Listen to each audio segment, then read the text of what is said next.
Anyway, I better go help Lester. He looks to be doing things that, oh my God.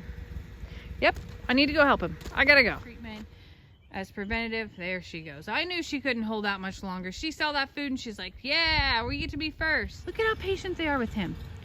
He's able to juggle 2 eggs and get into the dang Argo like it's no big deal. And they patiently just stand by like, okay, Dad, yeah, we'll wait for you to do all of the things that you need to do.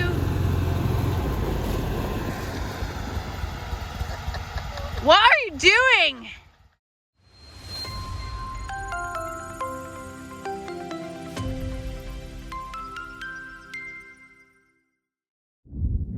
It is a sloppy evening here at Longhorn Lester's. And Lester is out feeding on this side of the property, and I just got done feeding on the right side. It's hard to say right, left, it depends on which way you're facing. So I got done feeding Dixie and the goats, let me rephrase that. And Lester's working on the big animals and the birds.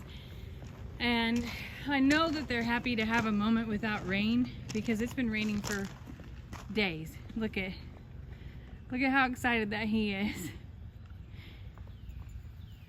And it's just been an incredible sloppy mess. And normally Lester would feed in the barn, but we had so much rain today that there's been so much slop that has washed into the barn because it torrential downpoured and just rushed all the muck.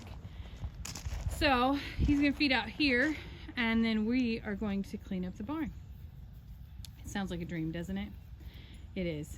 It's amazing. It has torrential downpoured today, and I know that these babies are just happy to be out and about. They've been standing on the concrete for hours today, so you can see here that they're excited to be out and about. And we thought that we would give their feet and their backs a little bit of a break, because standing on concrete can be hard. It can be hard on you and me, and we don't even realize it. I have a friend who is a barber, and she has to buy orthotics for shoes and really focus on what she wears because what she stands on all day is concrete. And that's really hard on your back and your joints and everything else. And it's something weird that you don't think about, certainly as a younger person, but that I didn't think about from an animal perspective until, of course, I learned about it. So it's good that Lester's out here giving everybody a break.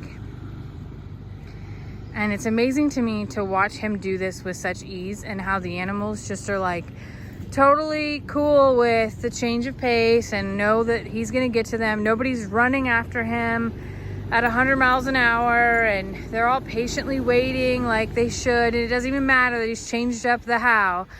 They just all fall in line. Oh, they might not be this patient. He had to stop. Got an egg. He had to stop and pick up the egg. So they're like, hey, wait, that wasn't part of the game. But in reality, it's... Oh my God, look.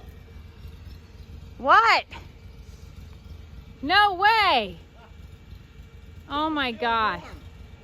Oh, that's weird. Very warm. That's weird. Super weird. It's warm still, he says.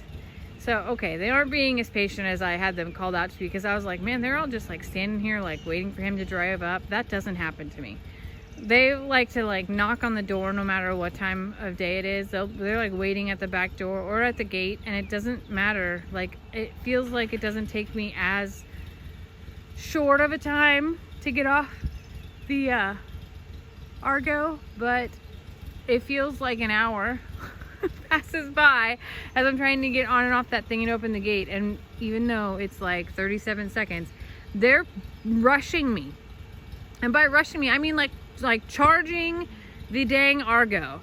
I have better luck totally incognito of filling up buckets with food and walking through the gate. They're less like ready. I'll just say that. Like, they haven't heard the Argo and they haven't had time to like put two and two together. They just think, she's the lady walking out here with feed. And that's normally like how I will try to do it. The Argo is like a signifier of hurry up and eat for them. And even though with Lester, like, they stood right there patiently. Y'all saw them just waiting there patiently for him. And right now they're still waiting patiently. Nobody's over there like on him or even eating out of the back. They're just like sniffing around like, okay, like it's almost time. It's time to eat. If that was me out there, they would have already knocked the dang Argo over into the pond. Like, that's how I feel about them. They have no patience, and they know that I'm like the replacement and are gonna mess with me every single time. And the worst part is Santiana is typically the instigator. And now she's taught Jezebel and Marilyn to do the same exact dang thing. Look at how patient they are with him. He's able to juggle 2 eggs and get into the dang Argo like it's no big deal, and they patiently just stand by like, okay, Dad, yeah, we'll wait for you to do all of the things that you need to do. What are you doing? Wait, did you feed them already? Oh, I was like so perplexed. So he actually did feed them all the way over on the other side. And instead of running to the food, they came to the side-by-side, or Argo, whatever the heck that thing is, the freaking moon rover, and are still being so gracefully patient. This doesn't happen to me at all, ever. This actually is remarkable for me to watch, because now they're like, I guess Dad's not gonna feed us over here. I guess we'll walk over to the food. We weren't that hungry anyway. Like, they love to mess with me. They love it. It's like their most favorite thing in the world. Oh, the ground is so sloppy. I actually feel terrible for them right now because everything is slippery. Everything's sloppy and mushy. There are flies, which will go away as soon as it starts to rain again. And that's going to happen. Like, in a couple hours. We're supposed to get 2 whole weeks of rain. And thunderstorm rain. Not just like, here's a sprinkle for you. Like torrential downpour rain. And that sucks. That sucks for everybody's feet from both a stand on concrete standpoint, but also from a moisture standpoint. So Lester and I are going to be doing a lot of thrush treatment as preventative. There she goes. I knew she couldn't hold out much longer. She saw that food and she's like, yeah, we get to be first. But yes, so we have hooves to worry about. We have concrete standing to worry about. We have just sloppy wet ground. It is incredible the amount of rain that we've gotten in the last 4 days and of what's still to come. Hey, why are you doing that? There's nothing there for you. Don't dig. That's where Mom can break an ankle. You don't need help either. As you can see, Trixie and Stella has picked up all of Christmas's bad habits. Every one of them. From cat chasing to barking at random things to now digging. Yeah. So Buddy and Trixie have made their way here to Longhorn Lester's, and the final one to come is Ritzy. Mr. Hank got here yesterday, so he's Christmas. Baby, you don't need to dig right there. There's nothing for you. You're not going to dig to China. Mr. Hank got here yesterday, and he's settling in very well. Buddy and Trixie got here a few hours ago, and they're doing great. They do great anywhere. They got to have a special Sonic treat on the way over here, so everybody, I think, smelled it on them and got a little bit jealous of that. But overall, it's going well. And Ritzy will be the last one to come, but Ritzy can't come until we get all the fencing done. So it's going to be a few weeks before that project is finished. But it's for her safety and for everyone else's safety. Because right now, every one of these dogs is totally cool with staying here. But Ritzy's little beagle nose will have her going through those woods and those woods and those woods and those woods.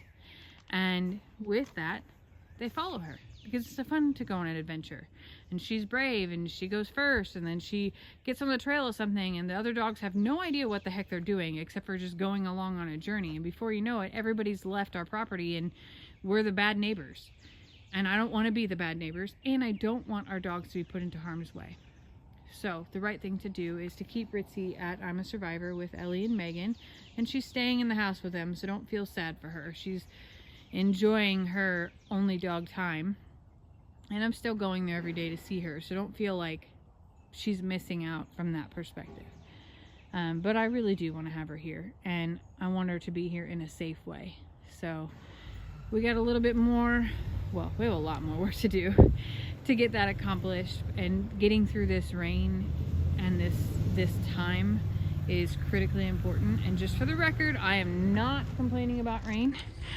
I know that last year we complained about the drought nonstop, but for now, I don't have to water my garden for probably 2 weeks because we got a lot. Anyway, I better go help Lester. He looks to be doing things that, oh my God.